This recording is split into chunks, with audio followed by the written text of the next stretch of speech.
Okay guys, apabila kita mula nak diet untuk turunkan berat badan kita, automatically kita akan fikir macam mana kita nak kurangkan makanan kita. Tapi at the same time juga, kita kena fikir macam mana kita nak pilih makanan-makanan yang rendah kaloris tapi paling mengenyangkan. Sebab yang menentukan diet kita berjaya ataupun tak berjaya adalah siapa yang boleh paling konsisten sepanjang tempoh diet tu. Jadi kalau kita boleh diet dan sentiasa rasa kenyang, kebarangkalian untuk kita stick dengan diet tu setiap hari tu lebih tinggi. Jadi dalam video hari ini saya nak kongsikan dengan anda 5 makanan yang paling mengenyangkan mengikut sains pemakanan untuk bantu kita kawal cravings, kurangkan overeating dan bantu kita kekal dalam kalori defisit.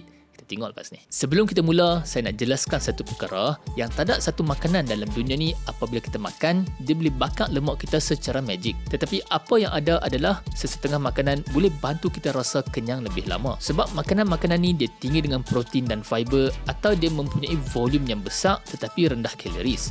Ia akan menghantar isyarat kenyang kepada otak kita dan memperlahankan pengosongan perut.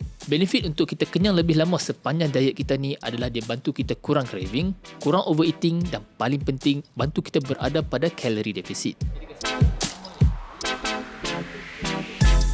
Mungkin ramai terkejut sebab ubi kentang ni selalu dikaitkan dengan peningkatan berat badan. Masalahnya bukanlah pada ubi kentang tu sendiri, tetapi cara ubi kentang tu dimasak. Yang membuat kentang tu lebih tinggi kaloris adalah apabila kita buat dia sebagai french fries, cheesy wedges, hash browns dicampur dengan butter dan juga mayonnaise. Semua ni menambah kaloris yang sangat banyak. Kentang rebus yang simple mengandungi ayak yang sangat tinggi dan sangat mengenyangkan. Even ada satu kajian famous yang membandingkan puluhan jenis makanan, kentang rebus berada antara makanan yang paling tinggi skor satiety, jauh mengatasi nasi putih, roti putih dan juga pasta. Ini bermaksud untuk kalori dan jumlah yang sama, kentang rebus memberikan kita rasa kenyang lebih lama. Kalau hampa sedang diet, cuba gantikan sebahagian nasi anda dengan kentang yang rebus ataupun kentang yang dibakar tanpa banyak minyak.